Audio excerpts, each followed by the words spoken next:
Hello everyone, this is my lightning talk on 7 do's and don'ts of PI planning.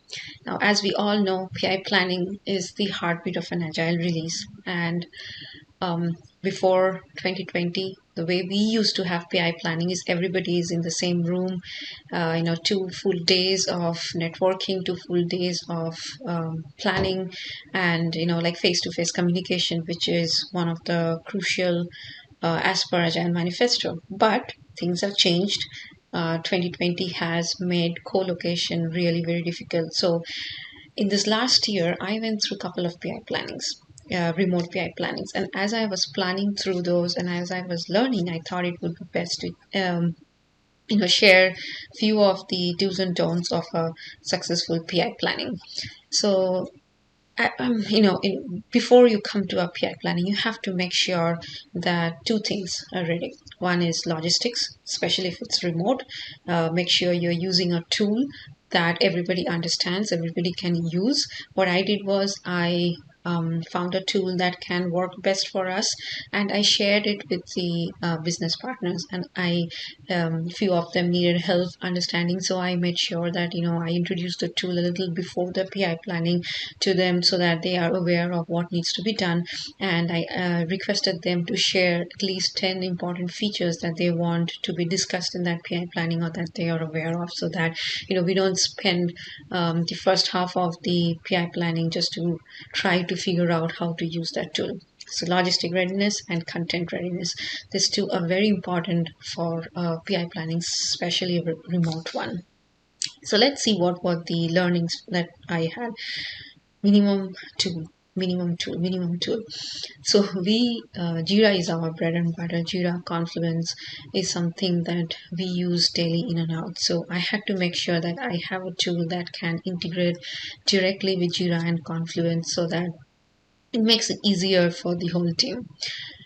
Be on camera. Encourage your team to be on camera. You be on camera. I know sometimes you do have to go off, like there are distractions or not. But if you are on camera, you are focused. If you are on camera, it's possibility of getting distracted is less. So be on camera. Be disciplined on time. Remote work, I know, I understand. It's not always easy to stay focused. So you have to be very clear that when you are there in the PI planning, you are disciplined, you are focused, and you are on times to make sure that the planning can go as per plan. Mute your microphones when you are not speaking. As much as you have less distractions, it's better. Keep the day short. So generally, PI planning used to be 2 days for us, like 2 full days, right? So what I did was that I kept it short when I planned the PI plannings. I planned it only for 4 hours, and rather increased it to 3 or 4 days based on how much content we had. Don't try to introduce new tools, as I have mentioned before. And the most important thing is take breaks. So this is the tool that I have used. It's called Trello. It's by Atlassian. And few reasons that I like it is because it integrates with Jira. You put in an item over here, you can create the Jira ticket right out of the board. You don't have to open Jira itself to create the ticket.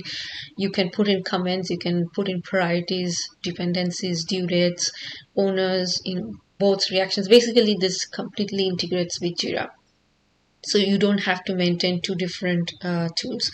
So that's why I like Trello. Please go try it out. If you use Jira and Confluence especially, you can use this is an Atlassian product, so you can like talk to your organization and see if this can be integrated with your Jira and Confluence. So go ahead and try it out. If you have any questions, feel free to reach out to me. I have done a lot of research on Trello, so maybe I can give you a few more anecdotes. Few more tips on using it effectively. So what I have learned is two things to remember. One is take breaks, very very important for remote PI planning. like I need to take a break now, and is feedback. So, for example, I give you one example of how I used my feedback. The first PI planning, remote PI planning we had was of normal 2 days, 8 hours, and what we noticed is that I got feedback that people are, losing focus as the day went, and it was really getting difficult. So I made the number of hours to 4 instead of 8, and rather had number of days more, and that worked out really well for our team. So take feedback, keep learning, adapt, and keep planning. Thank you for watching my lightning talk, and please feel free to give me feedback. Thank you.